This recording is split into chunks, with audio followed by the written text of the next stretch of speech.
আসসালামু আলাইকুম সবাই। আমি আজকে আমের ফুটিকা বানাবো, সেটাই আপনাদের কাছে শেয়ার করব। এখানে আমি কিছু পরিমাণ পাকা আম কেটে নিয়েছি এবং একটা কাঁচা আম কেটে নিয়েছি। আর এখানে চুলাইতে আমি 1.5 কাপ পরিমাণ চিনি দিয়ে দিলাম। এটা দিয়ে চিনির শিরা করব। আর 1.5 কাপ পরিমাণ, যে পরিমাণ চিনি নিয়েছি সেই পরিমাণ পানি দিয়ে দিব।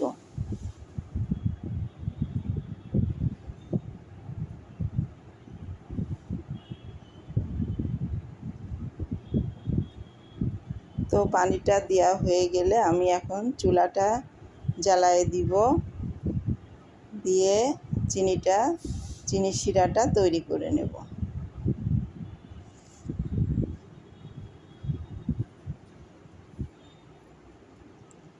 এখন একটু চামচ দিয়ে মিশিয়ে দিচ্ছি।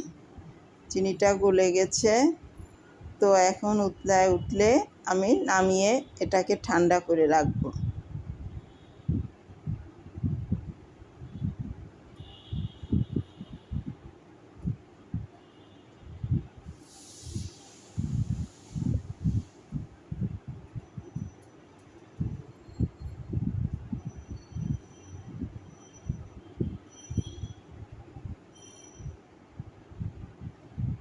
এই তো উতলায় উঠছে, আমার শিরাটাও হয়ে গেছে। আমি এখন নামিয়ে ঠান্ডা করতে দিব।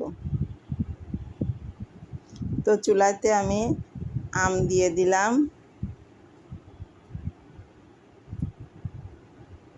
কাঁচা আমটাও দিয়ে দিলাম।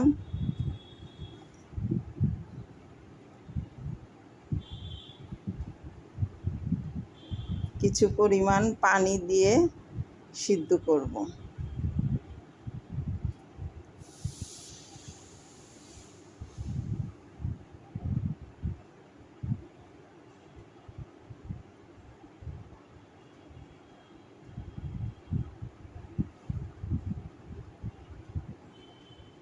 তো আমার পানিটা বেশ গরম হয়ে গেছে, আর আমটাও সিদ্ধ হওয়ার পথে। তো কাঁচা আমটা একটু ভালো মতো সিদ্ধ হলেই আমটা সিদ্ধ হয়ে যাবে।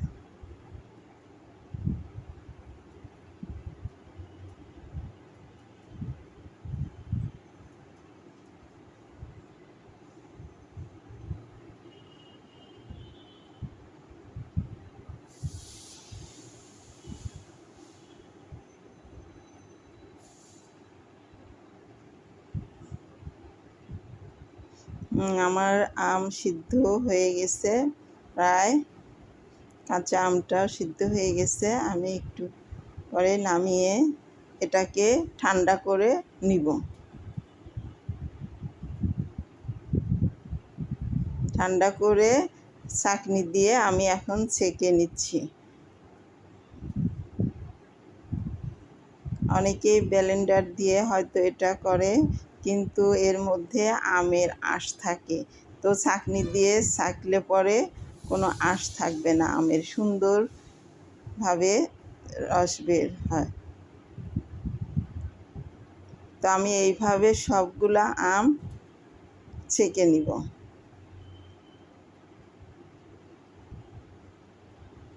এই তো আমার সবগুলা আম হয়ে গেছে, সুন্দরভাবে ফুটিকা তৈরি হয়ে যাচ্ছে। তো এখন আমি চিনির শিরাটা ঠান্ডা হয়ে গেছে, ওটা আমি দিয়ে দেব। তো এই তো দিয়ে দিচ্ছি। এটা একটু ক্যামেরাতে ভালো মতো আসে নাই, এটা দুঃখিত। তো আমি দিয়ে দিলাম, শিরাটা দিয়ে নাড়াচাড়া করলাম। বেশ সুন্দর হয়েছে। তো আমি এখন গ্লাসে ঢেলে দেখাবো আপনাদের কতটুকু পরিমাণ হলো আমার ফুটিকা।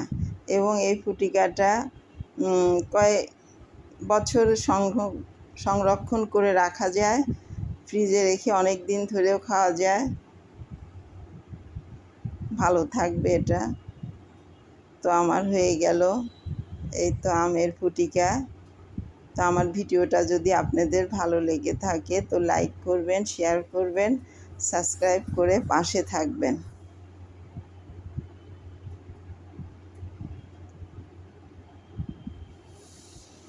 আসসালামু আলাইকুম, আল্লাহ হাফেজ।